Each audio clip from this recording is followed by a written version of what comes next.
Hello, everyone, and thank you for joining our latest installment of Voices from the Ground with me, Milos Majore, recording from London.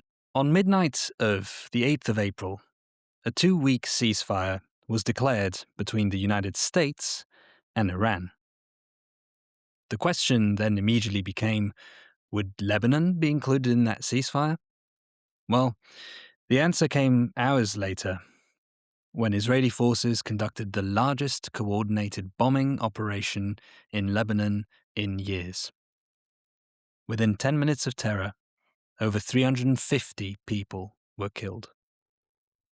The Israeli government dubbed this attack Operation Eternal Darkness. Now that speaks for itself. Our goal here with our Voices from the Ground series is to provide a platform for the people of Lebanon to speak for themselves. Now, in a moment, Andrew will read out some of the latest written messages from Imane, providing her perspective on the April 8th attacks and the uncertainty that comes with a ceasefire being declared in foreign capitals but not actually being observed on the ground. Now, while a 10-day ceasefire was declared for Lebanon following direct negotiations in Washington, D.C. between Israeli and Lebanese officials, attacks on the ground have continued. On the 19th of April, the Israeli army itself published a map laying out their territorial occupation of southern Lebanon and acknowledging that ground operations were continuing. So, despite a so-called ceasefire, for the thousands of people that Imane and our friends at Ahla Fawda are helping, the questions remain the same. When will this end? When can we go home? And what home will there be to go back to? We will continue to share their stories until those questions are answered. As always, links to support the humanitarian aid operations of Ahla Fawda are in the description of this episode, along with more information that I referenced up top. In addition, feel free to reference our previous Voices from the Ground episodes, as well as our interviews with Imane from Ahla Fawda and other guests from other NGOs working in Lebanon as we speak. And now, I'll pass the mic over to Andrew to relay the latest from Imane. In the meantime, stay strong, stay brave, and stay safe. Hello everyone, this is Andrew Loftusness, recording in Istanbul. As Milos mentioned, the following are messages from Imane Assaf, our friend on the ground in Beirut. My responsibility to you is to read you her messages verbatim as she wrote them. Imane describes her experiences living through the attacks of April 8th, as well as the reaction of herself and those around her to the news of a ceasefire announcement, which also brought with it great uncertainty. Day 39. War playback. A cloudy ceasefire, just as I feared. Beirut had the roughest day, and it hit us to the very bottom of our being. Today, I felt myself break, and I was not the strong woman that I thought I was. The attacks left me screaming like a lunatic, asking people to leave and come back tomorrow. Panic, chaos. A volunteer came to me even before I started hearing the news. Imane, I am sorry. My dad is insisting I go home now. Moments later, someone rushed in screaming. They were heading everywhere in Beirut. Caracas Street, down the road from my house, Ain Mirase, Basta, the Saeb Salam tunnel, and the list kept growing. Panic took over. I had at least 80 people still in the Eco Hub, including our volunteers. My daughter looked at me and said, "The people have been waiting. They came from far. You cannot ask them to go. You have to serve them." And I screamed back, "They are throwing bombs all over Beirut. They will bomb us. Please, everyone leave. A food parcel will not save your life. Go home and come back tomorrow." Even if we could serve, we were paralyzed. I imagined the scenes echoing in different streets and feared for lives, for the next massacre that could be committed in the Eco Hub, as it is their pattern to target innocent lives. I feared for Lebanon, my beautiful Lebanon, Beirut, my heart. I feared, I panicked, What kind of ceasefire is this? I checked my phone. A message from my sister. They bombed a house not far from us. Gaia is crying. Mama is okay, but monitoring her blood pressure. I called immediately. Are you all okay? It was so near. The whole building shook. We thought it hit us. Please go home. This is Souk al Ghadab, a mountain village, a place people flee to for safety. It has nothing to do with anything, and still, it was hit. There is nowhere safe. We are all trapped. We are all targets. I listened to a voice message from a volunteer. Mid-sentence, an explosion in the background, and the message cuts. Noor, oh my God, Noor. I called again and again. She finally answered. We had a lucky escape. The building behind us. Displaced from the south to Zakat al-Balat, only to be displaced again. Hussein, our head of maintenance, had left 15 minutes earlier to check on his home in the suburbs. No answer. No answer. And then finally, I am fine. A lot of devastation, a lot of casualties. I will call later. Tahani, our volunteer assistant chef, on the phone in tears. They escaped. We don't know where to go now. Calls everywhere. Is everyone okay? My cousin is downtown. They took him to a basement shelter. Panic, chaos, fear. It took everything in me to regain control. Fuad was still outside, calm, cooking for 2,500 displaced. What do we do? The meal is ready. It was not safe to be on the streets.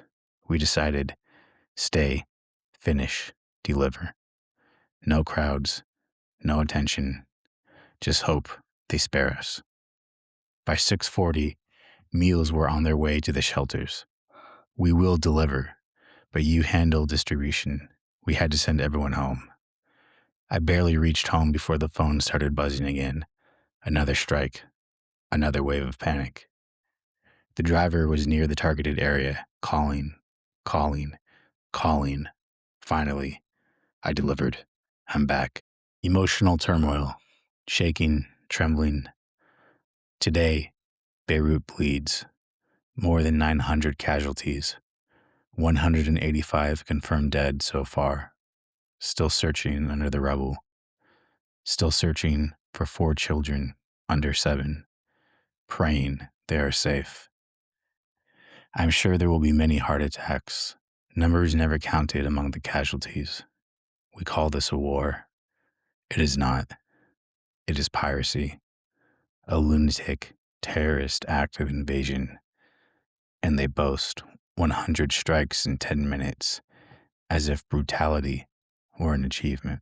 The Israelis used 50 planes to drop 160 bombs in 100 locations across Lebanon in 10 minutes.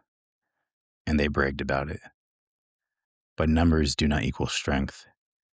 And if this is a race for the Guinness record of brutality, they have already won without competition. This is a losing battle. One last attempt to project power where none remains. The power of weapons may always be theirs, but the strategy is clearly defeated. And yet, I believe the shift has begun. They are sinking into a hell of their own making. Today, we weep. We mourn our loved ones. We close the doors of homes filled with memories. But we will have the final word. We still stand. And we will watch them crumble under the weight of their own demons. And I return to where I started, a cloudy ceasefire. I expected these atrocities. Defeated, yet still pushing deeper, clinging to destruction as proof of strength. And still, one question remains. Were we traded in deals between powers chasing their own interest? Lebanon, the sacrificed? And Donald Trump, from afar, declares, Lebanon was not part of the ceasefire. And Iran, was Lebanon the price for calm on their land? What kind of a ceasefire is this? One that serves wealth, oil, greed, and power, leaving Benjamin Netanyahu free to continue his ferocious, heinous attacks in Gaza and now in Lebanon? Behind every headline are families, children, parents trying to keep their loved ones safe.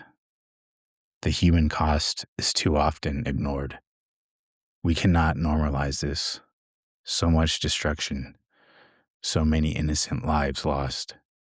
These images are etched in my heart and mind, yet I refuse to share them. I will not give the enemy the satisfaction of seeing my home burned. Instead, I choose to show a beautiful Lebanon, one you will never bring down, no matter how much destruction you impose. The people of Lebanon must be seen and heard. The world must not look away. Enough. We bleed, but we do not give up. War playback, day 49, a 10-day ceasefire. A ceasefire was announced to start Thursday, the 16th, at midnight. I have mixed feelings about this temporary pause and what it may hold for Lebanon. We've seen this before. The 2024 ceasefire did not mean peace.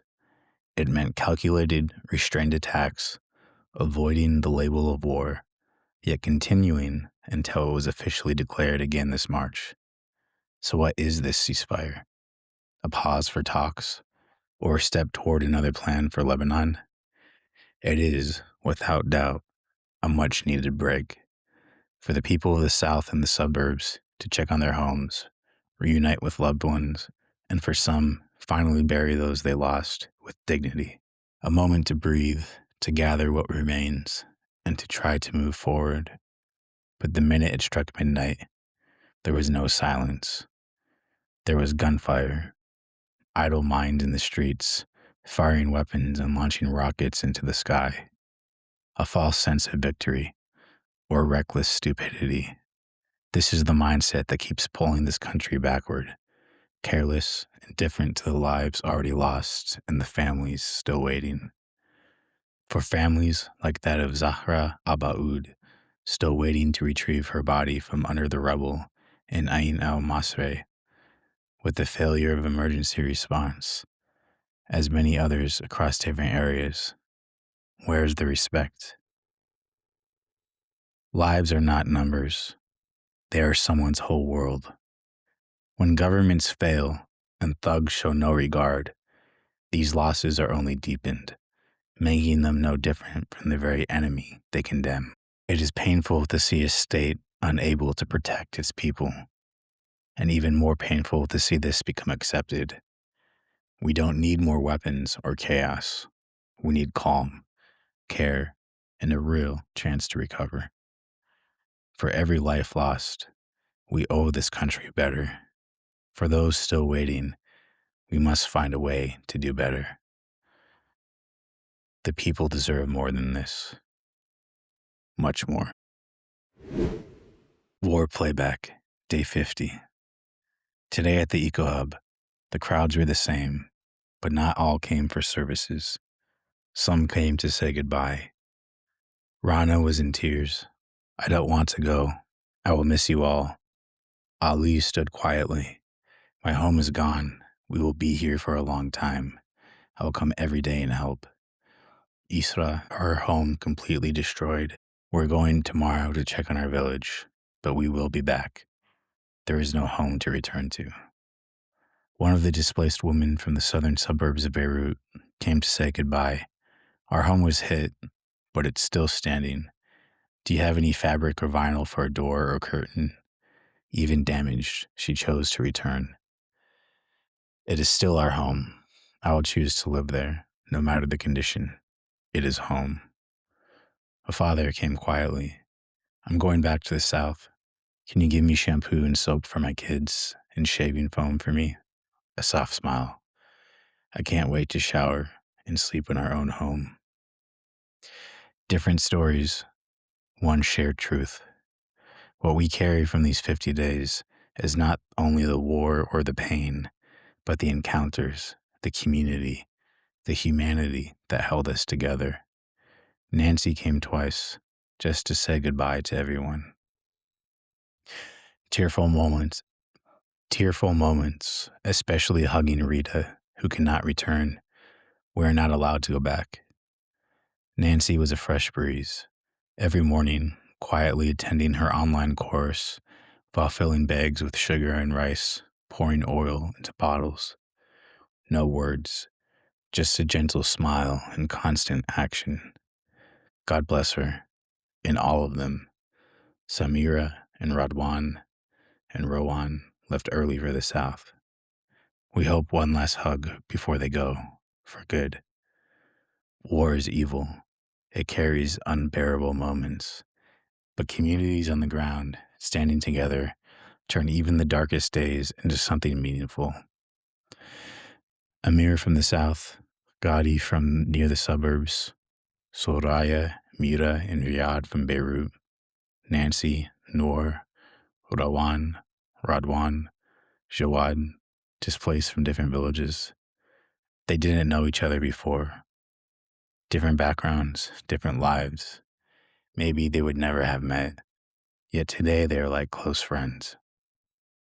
Checking on each other, planning their time at the Eco Hub, finishing errands and sitting together, talking, laughing, like old friends. Shatha was the butterfly of 2024, always connecting. This year, that spirit lives in Noor. Watching them coordinate side by side, you'd think they have known each other forever. We miss Rawan, our little Capitan. Radwan, always ready to fetch water and support distributions. Fayez, the future diplomat. There you go, sir. Have a good day. Don't worry. Yes, madame. I'll fill the bag. Relax. Gadi, our young bodybuilder, avoiding bottle washing, yet always the first to carry heavy loads and fill oil bottles. Amir, the same spirit, now preparing to leave. Noor, Imane, can you help with the supplies for the tents?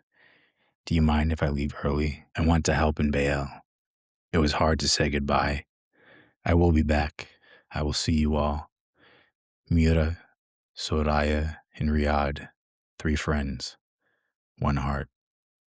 We'll serve food. We'll do activities with the kids. I'll help with clothes. I'll help pack food. Mira again. I want to say goodbye to the kids. It was so sad. Zainab left early. I missed her. Lara, our famous bottle washer, also missed. Nadir and Mahmoud, Shatha and Mohammed balancing exams and shifts. Tahani and May holding the kitchen every day. Mariam, Tahani's orphan granddaughter, our little princess. Her grandmother's only concern, her schooling and her future. So many names, so many beautiful souls. They made these 50 days bittersweet. They were our therapy. They became our family. The question remains, what will they find when they return? Destroyed villages, homes turned to memories, the pain of burying loved ones.